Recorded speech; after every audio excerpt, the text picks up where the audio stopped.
دیکھیں نماز میں دنیا کا خیال لانا یہ نماز کے ثواب میں کمی کرتا ہے، اور دنیا وہ چیز ہوتی ہے کہ جو اللہ کی یاد سے غافل کرتی ہے۔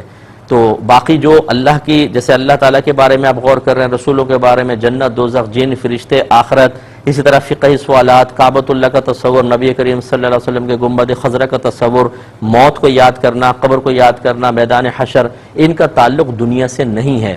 یہ چیزیں غفلت کی طرف لے کے نہیں جاتی بلکہ اللہ سے قریب کرتی ہیں، تو ان کا جان بوجھ کر بھی اگر آپ نماز میں خیال لے آئیں تو اس سے کوئی فرق نہیں پڑے گا۔ حضرت عمر فاروق رضی اللہ تعالیٰ عنہ خود فرمایا کرتے تھے کہ جب میں نماز پڑھتا ہوں یا پڑھاتا ہوں تو اپنے مجاہدین کی صفوف کو سیدھا کرتا رہتا ہوں، اپنے گھوڑوں کے صفوف کو سیدھا کرتا ہوں، یعنی آپ کی توجہ اس طرف ہوتی تھی بسا اوقات کہ اب یہ بھی کرنا ہے، یہ معاملہ کرنا ہے خلافت سے متعلق اور مسلمانوں کے طریقے سے متعلق، اب اس کو کون دنیا کہے گا۔ اس لیے ان میں اگر آپ فقہی سوالات کی طرف توجہ جاتی ہے بہت اچھی بات ہے، کم از کم زنا کی طرف تو نہیں جا رہی، گالیوں کی طرف تو نہیں جا رہی، فضولیات کی طرف تو نہیں جا رہی، کرکٹ کا تصور تو نہیں آ رہے، سوشل میڈیا پر الٹی سیدھی باتوں کا تصور تو نہیں آ رہا، یہ ہے سب دنیا، یہ بالکل صحیح ہے۔ ایک بہن کہتی ہیں کہ اگر کوئی خاتون جس کے رمضان کے روزے چھوٹے ہیں تو کیا اسے ایسی ترتیب سے رکھنا ہوگا، پہلے جمعہ، پھر ہفتہ اتوار، پیر، اس کی خاص نیت کرنی ہوگی؟ دیکھیں نیت کرنا کوئی حاجت نہیں ہے، مطلقاً یہ بس نیت ذہن میں ہونی چاہیے یا آپ کے قلب میں ارادہ ہونا چاہیے کہ جو رمضان کا روزہ چھوٹا میں اس کو ادا کر رہا ہوں۔ کس دن کا تھا، دن کی تعین کوئی ضروری نہیں ہے۔ اسی طرح یہ کہہ رہی ہیں قضاء عمری کے اندر بھی جیسے نمازوں کا حساب کرتے ہیں اسی طرح کیا روزوں کا بھی کرنا ہوگا؟ اتنا تو کرنا ہوگا کہ اس رمضان کا یا اس سے پہلے والے رمضان کا یہ تو ہونا چاہیے، لیکن یہ کہ وہ کون سے دن کا تھا اس کی ضرورت نہیں ہے، مطلقاً قضاء رمضان کی نیت کر سکتی ہیں۔ یہ کہتی ہیں کہ فرض کی تیسری اور چوتھی رکعت میں 3 بار سبحان اللہ کی جگہ کچھ اور بھی پڑھ سکتے ہیں کہ نہیں؟ پہلے میں لوگوں کو مسئلہ بتا دوں کہ فرض کی تیسری اور چوتھی میں الحمد کا پڑھنا فقط مستحب ہے، کوئی فرض واجب نہیں، اس میں قرات واجب نہیں ہوتی، لہذا کوئی الحمد نہ پڑھے اور 3 بار سبحان اللہ سبحان اللہ سبحان اللہ کہہ کے رکوع کر دے تو اس کے لیے کافی کفایت کرے گا۔ اب بچی یہ کویسچن کر رہی ہے کہ سبحان اللہ ہی ضروری ہے، تو ضروری نہیں ہے، آپ الحمدللہ الحمدللہ الحمدللہ کہہ لیں، اللہ اکبر اللہ اکبر بھی کہہ لیں، یہ بھی صحیح ہے۔ ایک یہ کہتے ہیں کہ یہ سنا ہے کہ فجر کے بعد انسان کو سونا نہیں چاہیے، اس سے روزی میں برکت کم ہو جاتی ہے، تو اگر کوئی تھوڑا بہت ذکر الہی کر کے قرآن پڑھ کے پھر سو جائے تو کیا حکم شرع ہوگا؟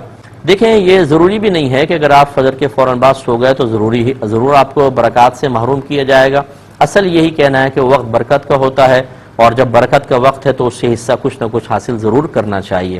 چنانچہ اگر آپ اتنا حصہ حاصل کر سکتی ہیں کہ آپ فجر کے بعد ذکر کرتے رہیں حتیٰ کہ سورج طلوع کر آئے یا مطلب تھوڑا سا بلند ہو جائے، جس کو اشراق چاشت کا وقت کہتے ہیں، تو اشراق کا وقت کہتے ہیں، تو بہت ہی بہتر ہے۔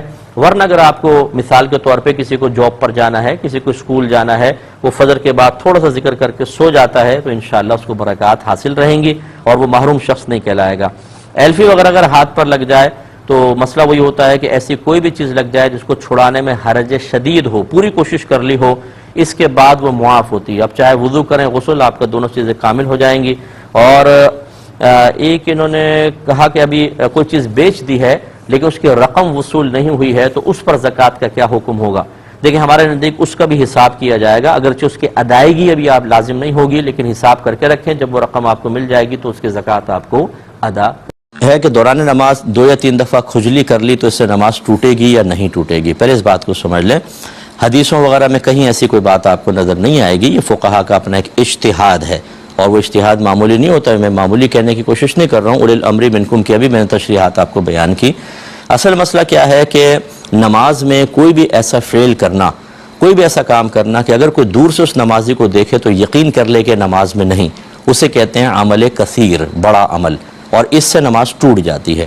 جیسے میں موبائل جیب سے نکالوں دوران نماز، نکال کے دونوں ہاتھوں سے اس کو کر کے پھر جیب میں رکھوں، جب تک میں دونوں ہاتھوں سے کر رہا ہوں کوئی بھی دیکھے گا کہ یہ نماز میں نہیں، اسے عمل کثیر کہتے ہیں جو نماز کے فساد کا سبب بنتا ہے۔ اور اگر میں کوئی نماز میں ایسی حرکت کروں جو نماز کی اصلاح وغیرہ کی نہیں ہے، لیکن دور سے دیکھنے والا یہ یقین نہ کرے کہ نماز میں نہیں، بلکہ شبہ شاید ہو شاید نہیں، جیسے ہاتھ یوں نکالا موبائل، ایک ہاتھ سے بند کر رہے ہوتے ہیں، بعض اوقات رنگ ٹون بن جاتی ہے، بند کر کے اسے رکھ لیا، اب دور سے دیکھنے والا شبہ میں رہے گا نماز میں ہے کہ نہیں، اسے عمل قلیل کہتے ہیں۔ اور اس سے نماز فاسد نہیں ہوتی. اگر اس صحیح ضرورت کے تحت ہے تو مکروہ بھی نہیں ہوگی، ورنہ تھوڑی سی کراہت پیدا ہوتی ہے. یہ آپ بات سمجھ گئے. اب فقہا نے یہ فرمایا کہ اگر ایک رکن میں جیسے قیام ہے 3 دفعہ ہاتھ اٹھا کر کوئی کھجا لیتا ہے، 3 دفعہ ہاتھ اٹھا لیتا ہے تو یہ عمل کثیر بن جاتا ہے، اور جب عمل کثیر ہوگا تو نماز فاسد ہوگی. ٹھیک ہے. لیکن آج کل کے دور کے اعتبار سے مطلب ہم اس پر فتویٰ دینا پسند نہیں کرتے ہیں. وجہ اس کی یہ ہے کہ جو ہمارے بچے نماز پڑھتے ہیں کالج کے، اسکول کے، آپ ان کو دیکھیں ایک ایک رکن میں 10-10 بار ہاتھ اٹھاتے ہیں. اس کا مطلب یہ نہیں ہے کہ ہم ان کو ادب نہ سکھائیں، ان کو ادب سکھایا جائے گا. میں نے امام حضرات کو دیکھا ہے وہ 3-3 4-4 بار ہاتھ اٹھا لیتے ہیں، خصوصاً جب تراویح پڑھا رہا ہو، حافظ شروع کی تراویح 1.25 سپارہ پڑھنا ہوتا ہے اور ایک ایک رکعت کے اندر لمبا لمبا سپارہ ہوتا ہے. بیچارے کو کھجلی ہو، تھوڑا سا اس نے کھجا لیا، پھر پڑھتا رہا، پھر تھوڑا سا کھجا لیا، پھر پڑھتا رہا، پھر کھجا لیا. تو کون اس کو دیکھ کے یہ کہے گا یہ عمل کثیر ہے؟ تو لہٰذا فقہ نے ضرور لکھا ہے، اور بہت ہی اچھی نیت کے ساتھ لکھا کہ جب ہم اس پہ فساد کا حکم دیں گے تو لوگ ڈریں گے اور بڑے ادب سے نماز پڑھیں گے. لیکن اب ماحول بدل گیا ہے، اب جو ہیں وہ لوگ بہت ہی زیادہ اس میں انوالو ہو گئے ہیں. مطلب بچے بال یوں کر رہے ہیں، یہ کر رہے ہیں. اگر ہم اس پہ مسلسل نمازوں کے فساد کا حکم دیں صرف ایک ذاتی رائے کی وجہ سے تو نقصان کا بہت اندیشہ ہے، اور ہزاروں مسلمانوں کو گناہگار قرار دینا لازم آئے گا.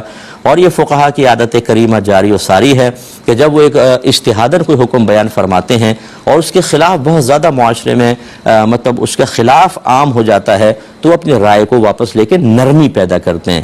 یہ مسئلہ بیانی بہار شریعت میں بالکل لکھا ہے، اور میں خود اس پر عامل ہوں. یہ بھی آپ کو بتا دوں بڑی احتیاط سے نماز پڑھنی چاہیے، نہیں کھجانا چاہیے. لیکن کیا اس پر فساد نماز کا حکم ہوگا؟